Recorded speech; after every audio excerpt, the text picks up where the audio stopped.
Youcat, Chapter 2, Human Community. Question number 321. Can a Christian be a radical individualist? No. A Christian can never be a radical individualist because man is by nature designed for fellowship. Every person has a mother and a father. He receives help from others and is obliged to help others and to develop his talents for the benefit of all. Since man is God's image, in a certain way he reflects God, who in his depths is not alone but triune, and thus life, love, dialogue, and exchange. Finally, love is the central commandment for all Christians. Through it, we profoundly belong together and are fundamentally dependent on one another. You shall love your neighbor as yourself, says Gospel of Matthew, chapter 22, verse 39. The greatest gift that man can have this side of heaven is to be able to get along well with the people with whom he lives, says Blessed Egidio of Assisi. St. John of the Cross would say, even if you are not afraid to fall alone, how do you presume that you will rise up alone?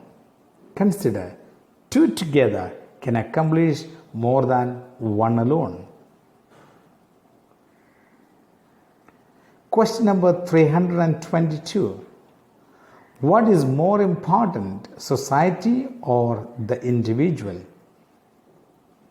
In God's sight, every individual matters in the first place as a person and only then as a societal or as a social being.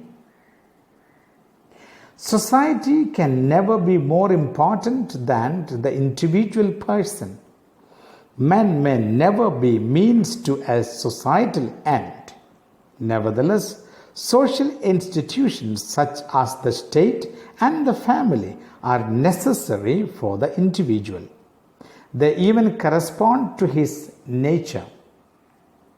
Pope Benedict XVI would say, each of us is the result of a thought of God. Each of us is willed. Each of us is loved. Each of us is necessary. Question number 323. How can the individual be integrated into society in such a way that he nevertheless can develop freely? The individual can develop freely in society if the principle of subsidiarity is observed. The principle of subsidiarity, which was developed as part of Catholic social teaching, states what individual can accomplish by their own initiative and efforts should not be taken from them by a higher authority. A greater and higher social institution must not take over the duties of a subordinate organization and deprive it of its competence. Its purpose, rather, is to intervene in a subsidiary fashion, thus offering help when individuals or smaller institutions find that a task is beyond them.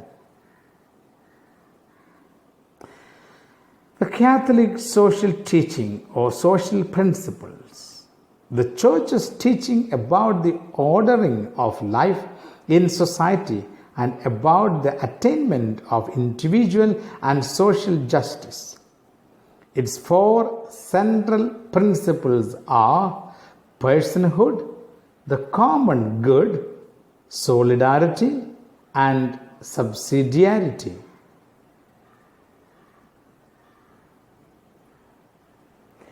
Question number 324. On what principles does a society build? Every society builds on a hierarchy of values that is put into practice through justice and love.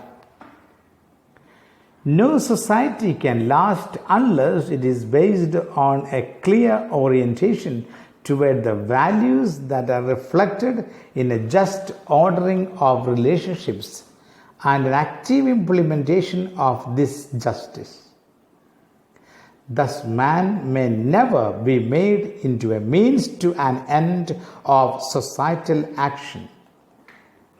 Every society needs constant conversion from unjust structures. Ultimately, this is accomplished only by love, the greatest social commandment. It respects others, it demands justice, it makes conversion from inequitable conditions possible. Today's justice is yesterday's charity, and today's charity is tomorrow's justice. What is the basis for authority in society? Question number 325. What is the basis for authority in society? Every society relies on a legitimate authority to ensure that it is orderly, cohesive, and smooth running, and to promote its development. It is in keeping with human nature as created by God that men allow themselves to be governed by legitimate authority.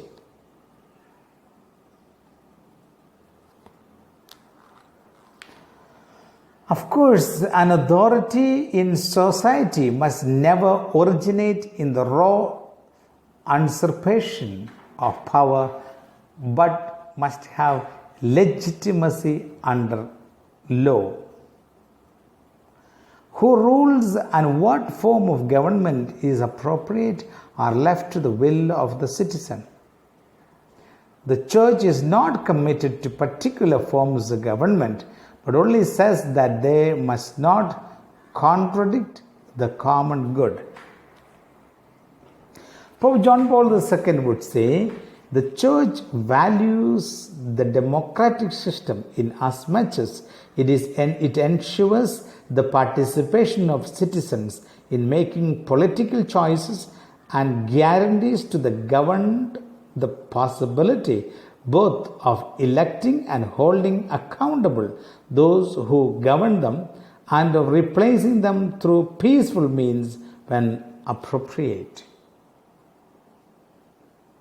Aristotle would say, there is no society without an ultimate authority.